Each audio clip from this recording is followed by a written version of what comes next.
guys haven't been used to losing a game in September, right? Mm-hmm. Have you seen? You haven't seen everyone probably a whole bunch yet this week, but attitude-wise, trying to come back and jump back on. What have you seen from the guys? Yeah, I mean, I think everybody's ready to go. We lost a really good football team, and it was a really good football game. But it's still a long season, and we got an AFC West opponent, a great football team coming into town. So you got to kind of turn the page and move on to the next opponent. You guys were taking everyone's best shot last year. Obviously, you were trying to run it back and go back to the Super Bowl. Did it feel even different this last week with full stadium and the fans all there too? I mean, this is going to be kind of like that all year, right? Everyone's gunning for you guys, and the fans added on top of it, I think probably make it even more difficult. Yeah, I mean, there's really nothing better than that. I mean, just be able to go into an environment like that. The fans are into it. They're giving you their best shot, obviously, and you have to go out there and be great. You have to go out there and find a way to win, and it builds you for an entire season that hopefully you can find ways to win those games, and so that when you get to the playoffs, you're ready to play against everybody. Patrick, I know you're locked in on the defense, but your counterpart, Justin Herbert, what do you like about his game that you see? Yeah, I mean, his arm talent, is crazy. I mean, the way he's able to throw some of these throws, it's kind of like when you throw it, you're like, I don't know if that's a good throw, and then he's always hitting it perfectly in there, so it's always a great throw. So he's someone that has a lot of talent. He's learning more and more as he gets in this league, and whenever you can have success without having the knowledge, usually when you start getting more and more knowledge, you get even better. Do you see any similarity between your game and his game at all? Yeah, I mean, he's a big guy. He's a little bit bigger than I am, but he's a big guy. He has a strong arm, and he can move around. So, I mean, he definitely does it in his own way, but he has a lot of success doing it. Patrick, after the Ravens game, I'm sure you were cognizant of all the good things you did, but I also know you spent a lot of time looking at what went wrong. What do you think about on the interception, and what else do you wish you had back?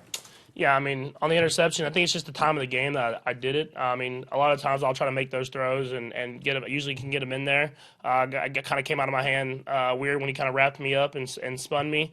But yeah, you just can't do that at that time of the game. Just throw it to the check down, punt the ball, trusting your defense to get the stop, and that's how you win football games. Is there anything else that stood out to you that, I mean, I'm sure you always wish you had a couple plays back, but anything else in particular you learned from looking back at it? Yeah, I mean, I thought I did a lot of good things in the game. I thought the offense did a lot of good things. I think trying to find ways to get Tyreek involved more whenever he's getting that double coverage. I know it's hard, and we trust other guys to go, but it's usually good when you get the ball in his hands. And so, we'll continue to work on that, as I'm sure more teams will try to double cover him. And guys will step up, and we'll find ways to get him the ball when we can. You guys have struggled a little bit running the ball. What are you seeing, from your point of view where you are? Yeah, I mean, I think it's really close. If you look at every run play that we have, it's just one thing here, one thing there, as a full unit, as an offense. It's not just offensive line, it's maybe the receivers or the running back. It's kind of a full thing, and I think when you have new guys, that stuff tends to happen. But I think as the season goes on and people get a real good feel for each other on the offensive line and with the receivers and tight ends and the running backs, I think that will pick up, and we have the guys to do it, so I'm sure it will. When those plays are called in the huddle, are you still able to go up there if you see something different with the defense audible out of it? In case, for example, the last play that took place before Clyde fumble, was that something that you would have been comfortable audibling out of? Yeah, I mean, Coach Reed gives me the keys to kind of do anything I want to out there. I mean, as long as it's along the lines of the offense, and we were in good position to hopefully have one more run kind of spring through or one more play kind of spring through, and that run had been working for us well. And the dude just made a heck of a play at the end of the day. He kind of got through, barely split, and just threw his hand out there, and it hit directly on the football. So I mean, they have good football players too, and they make plays sometimes. And when Tyreek was, like you said, he was double covered most of the time. How does that make you feel, confident-wise that you're able to depend on McCole and DeMarcus and them when they're making those catches, to count on them a little bit more often to get them more passes to keep them involved in the game?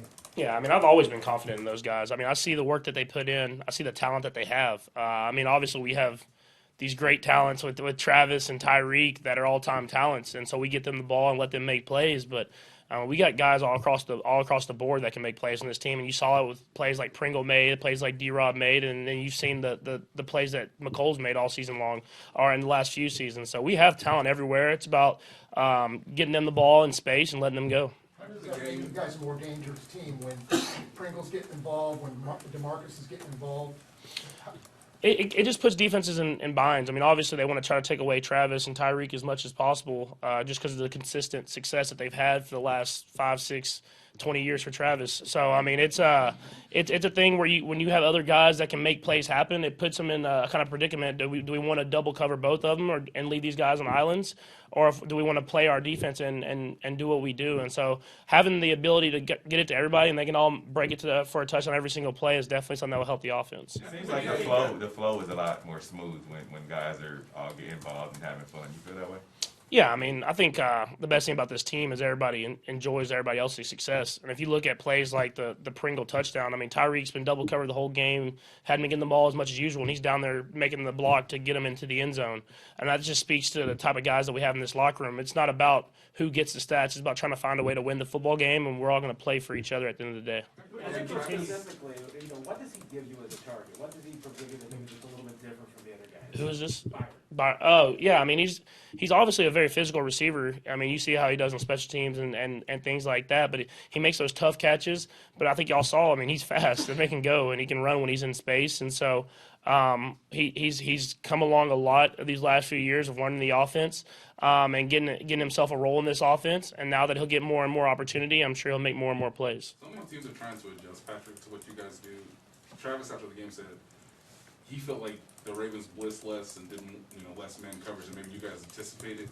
Do you see that might be a trend coming for you guys, that more teams may blitz less and you may have to operate in sort of that situation? Yeah, but I think I'm sure it'll be a little bit. I mean, you look at the Super Bowl, and that was kind of the last year. That's what kind of caught us off guard, and we didn't adjust quickly. And I think you see now that we've gotten to a point now where we can make it in-game adjustments really quickly and be able to go out there and still have success. And I think you saw that. I mean, we definitely had a lot of man beaters in because they're a man coverage team. But right when we saw that it was going to be a lot of zone, a lot of different types of zones, we made those adjustments, and we were able to still go out there and have some success. Patrick, how does that Derwin James, 33, being back in the lineup, change what the Chargers maybe do defensively a little bit? Yeah, I mean, he's a one-of-a-kind player. So whenever you have him out there, I mean, he can play the deep safety or literally be at the line of scrimmage just as good. And you don't get players like that all the time that can literally do it all. And he's a special player that you have to account for on every single play. Are they a dangerous team? If you read the stuff out there, they think this is a massive, massive game for them. Yeah, I mean, it's AFC West, so it's gonna definitely be a massive game. If you look across the AFC West in general, we have a lot of really good football teams, and so every single one of these games that we play against each other is going to be extremely important, and we understand that. And they have a lot of playmakers that are healthy, that are ready to go, and I'm sure they want to win. Patrick, there was a clip after the game, a viral clip. Your brother had getting yelled at by some fans and dumped some water. And he talked to him about that, and just what stands there. Yeah, I mean, obviously it's something that we don't want to necessarily do. There was things said to him and Brittany that you don't see kind of on the clip. But I mean, he's been good at it, at not trying to respond to that stuff. He takes a lot, and he's usually pretty good at it, and he'll learn from it, and just try to stay away from those people as best he can. I know it's early, but the defense seems like they've been struggling a little bit the first two games. Does that put anything, like, as far as in your hands, is that you have to go out and just outscore teams to win? No, I mean, I have, like I talked about my receivers, I have full trust in that defense. I mean, we got players out there that have made plays for us for a couple of years now. We have a lot of talented guys that are interjoined in that kind of group of guys. And with Spags running that show and the history that he's had of coaching up defenses, I'm sure that they'll continue to get better. We'll continue to get better as an offense, and hopefully we can peak at the right time during the season that we can make another run at it. Okay, thanks, guys. Thanks, Patrick.